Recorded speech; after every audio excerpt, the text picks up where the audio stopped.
Hi, my name is Coco at blackfilm.com, and I'm here with author and director Dennis Reed II and actor Lemastor Spratling, and we are here to talk about the movie He Said, She Said. Thank you so much, guys, for talking to me. Thank you. Thanks How for having you? me. I'm pretty good. How you doing? I'm good. You good? I'm good.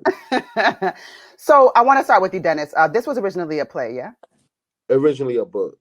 Oh, it's a book. Okay. Yeah, it's my first book I ever wrote, and then we turned into a play, and I think that's when I met Lee. I think this was the first play he did with me. Was He Said, She Said. Mm-hmm. And what made you decide that you wanted to take it from the play to then the big screen? I wanted to make money. Oh, so that means okay. That's good motivation. Yeah, I'm motivated by it. You're okay.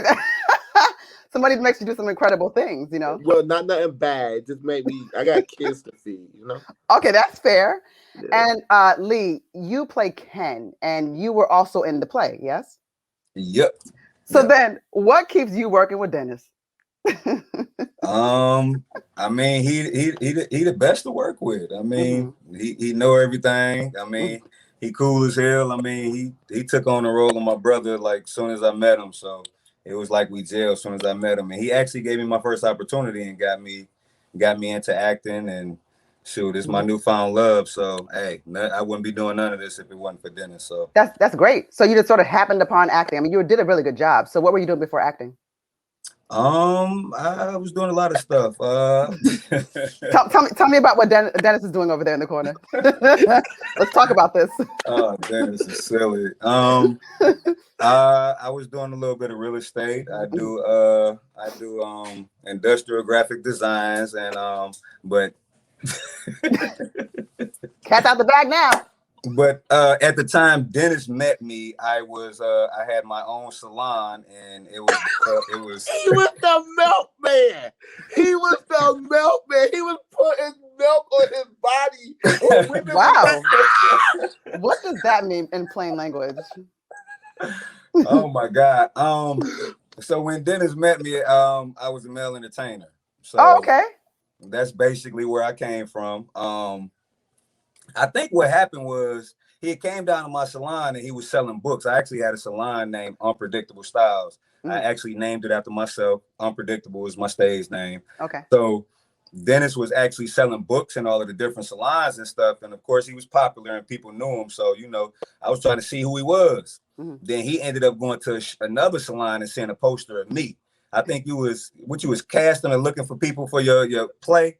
Yeah, and I think he saw a poster with me on it. He was like, "That's the guy from the salon." He was pouring milk on himself, and the girl in the salon was like, "I mean, did y'all go see him?" And I'm like, "See who?" They was like, "Him." I'm like, "I just seen this dude like 5 minutes ago." So they was like, "Girl, I swear, like." I'm like, "You swear what?" She was like, "I'll have this baby right now." I was like, "What?" I said, "Time out." I said, "Bet." I left the hair salon, went back to his hair salon. Was like, "Yo, bro, you want to act? You ever thought about acting?" Look, if he can get that kind of response, yeah, of course, I get it. First thing I said was, I always wanted to take my shirt off in a play. Hell yeah, what I need to do. He sent me down there to audition, knowing damn well he was gonna use me anyway. And he put me in my first play, gave me a leading role. I'm like, "Man, you trying to what you doing? I ain't never acted before." He killed it. Yeah. But I mean, with the male entertainment, I suppose you didn't act, but that's a type of acting. It definitely helps. We definitely do skits and stuff like that. Yeah, we done did skits and stuff like that. So of course I wasn't shy to be on the stage, and I was already kind of like a character anyway. Yeah. So there was no problem. And then he gave me my role, figuring like, "Hey, you got an image, so if you don't want to look bad, you better remember that shit. You better learn them lines." And that's what I did. And ever since then, I just been learning from all of the other actors that he put me with. So I've been getting better like that. And I mean, I don't want to keep harping on this, but I mean that's a form of popularity anyway. So I think that you've kind of almost prepared yourself in getting into acting. You're used to something that you'll have a better time, as things progress, with your trajectory in your career. You're not going to be somebody that'll go crazy because you're in some ways used to it, of being the center of attention. No? Women love him. Oh, is that correct? My mother used to always touch his chest. What? And I'm like, mine, don't touch Lee no more. Like, mine, don't do it no more. Boy, No, you don't don't do tell that. me what to do. I love his You don't mother. tell me what to do. I say you don't touch his chest no more. Look, I love his mother. That's special. That's special. So Lee, let's talk about the character Ken, and tell me about Ken. Ken he's actually like you gotta excuse me, it's a little hot. I'm trying not to turn on the air. No, same. I don't want to cut off the noise. But Ken is basically like a reformed playboy, and he finally found the love of his life. But he has a lot of past discretions and people from his past that are coming back trying to destroy his peace, basically. And he's basically kind of like caught in between is he actually going to, you know what I mean, advance to be the better man, or is he going to fall for the traps and the old stuff from his past? So basically, you got to check it out without me giving you too much. For sure. And Dennis, when you're writing this character, I think what's pretty interesting about Ken is I guess you can't, in some instances, blame him for everything. Like you can't like yeah. I mean, and I'm not coming from no pick me place and nothing like I ain't the one. I'm just saying sometimes you kind of see how things can go a certain way. So what made you go that far with this character, Dennis? I just think that men get a bad rap. Yeah. Oh, that's full stop. That's what it is. Men get a bad rap because when it's like literally 15 men to one woman, y'all be kind of sneaky and y'all be coming at us kind of hard, and it's like it's hard to say no sometimes. Oh my gosh. I'm just saying. No is a complete sentence, Dennis. Please. It is. No says a lot. But with Ken though, I just knew that I wanted somebody to want to be in love, because I think once you get a certain age, you want to be in love, you want to settle down. Mm-hmm. And sometimes when you're trying to do that, the harder you trying to be good, the harder it is to try to be good. Mm-hmm. So when me and Erica was writing a book, it was just like we kept on going back and forth about how Ken and how Corey was going to be. Mm-hmm. And Ken he was just a good dude, but he just had bad ways. He didn't know how to say no. Yeah, that's true. I think a lot of men don't know how to say no. Wouldn't you guys agree? Yeah, we don't say no until they're about to leave. It definitely. Take that right one to make you say no. Ah, yes. There's a lot of talk about that. The right person comes along, you'll do whatever it takes to keep them, no? I think that's true. I do believe that's true. I think that's true for men and women, actually. Yeah, because a lot of people be like, you gonna marry her, she slept with 50 dudes. And you be like, look, she slept with 50 dudes before me. Yeah, that happens. Mm-hmm. And I don't think my mother would have wanted me to marry nobody that slept with 50 dudes. I mean, but but there might be that one woman that change everything and make you feel, because it's how she make you feel. Like how if somebody make you feel special, that's all you ever really want. And that's the person that normally make you want to say no to everything else. And even you using that example, I think that a lot of times it's what everybody else says that keeps people from their own peace, internal peace and happiness. Yeah. So it's not about everybody else. It's about what you two feel, no? I said that just about the whole Portia thing. I'm like, yo, if dude make her happy, I can't say that she's wrong. I mean, yo, you got to do what's best for you. It's just at the end of the day, you'll look back 20 years from now like, I should have messed with dude. I should have messed with girl. Yo, live your life. I come from a place where I can't really judge what's going on with people's relationships, things like that. So I can agree with that, generally speaking. And I do believe in the whole, you can't break up a home that is happy. So it's like, if, he wouldn't have went if he didn't want to. I tell people this, I say, a person, you have to figure out if a person is worth taking. Yes, that's good. So if you okay with everything that's gonna come behind that, all the ridicule, all the talk, all the eyes, all the stares, if you okay with that, then you okay with that. Yo, you might as well be happy. Yeah. No, that's true. And Dennis, I wanted to say something else. I wanted to credit you for something. With a lot of independent films, a lot of what happens is that, we're always clowning like, oh my gosh, look at the wigs, look at the lace fronts, look at this. I think that visually, everybody looked really good. I loved the hair. I loved the makeup. I loved the costuming. I was taking notes. You know what I mean? Like I'm not really good at fashion and stuff like that. Who should we credit for how good everybody looked? Well, Tori K does the clothes. Marvin Dixon does makeup. We have like about three people that do makeup. Mm-hmm. I don't know everybody's name, so excuse. Mm-hmm. Saya, who's my producer partner, she's the one that normally does the hiring. Mm-hmm. It's kind of funny because, like, if you look at my first stuff, somehow I was always able to get people that knew how to dress. Oh, okay. You know, like if you ever see Lee out, Lee could dress. Mm-hmm. Lee dresses his butt off. You know, and if you ever seen Velda Hunter, who plays Angela in the movie, that girl dress. Like, people know how to dress, and it make our job a lot easier. And Mm-hmm. plus, everybody that come on my set want to look good because we talk about people. We talk. How about I can tell? Right. I can tell. Bad. So I'm not going to give anything away, but there was a quote that stuck out to me in the movie, and I want to know what y'all's personal opinions are on this. Okay. Be a man's peace, and he'll be whatever you want him to be. Be a man's problem, and he'll find himself a new side chick. 100%.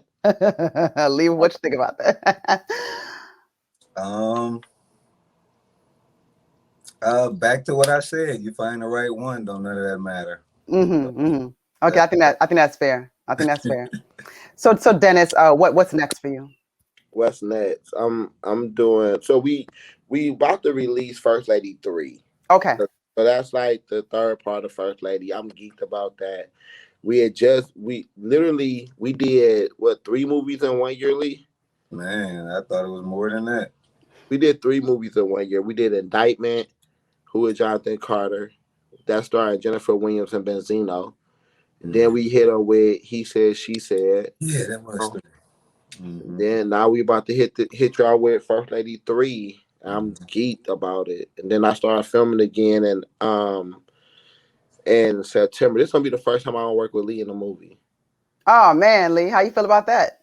I feel like it don't matter because if he make it, I make it. So that's dope. That's what we were talking about, like, because I really want him to start directing. And then that's another thing too, like he's going to be doing this other movie, so I actually might have a chance to actually shadow him and learn some tips and stuff like that. That's another thing that I really want to do anyway, like actually transition and do some storytelling. But I would love to shadow my bro on his new project he's working on and learn some things. So that's basically my goal.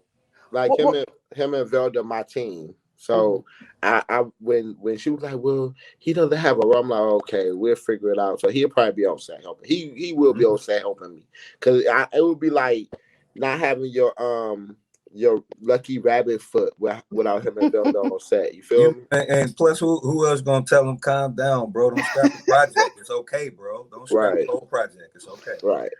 I think what people can learn from you, what both of you actually, is that I think a lot of times people are upset because opportunities are not present and they don't present themselves. And you, especially Dennis, I mean, I don't know how you're churning out all these books and movies at the rate that you do, but you're just showing that, right? You're just saying that, listen, if you're a creator, create. So I think that's something that people can learn from you. What do you have to offer, or any kind of advice to people that would like to be in the film industry, just based on what you've done? Just do it. Like, a lot of people always say what they're going to do, and you would be surprised how God worked with you. If you put it, my friend Giovanna told me this. She said, God give you a gift, and your gift to God is using that gift. And a lot of times we don't use the gift that God gave us.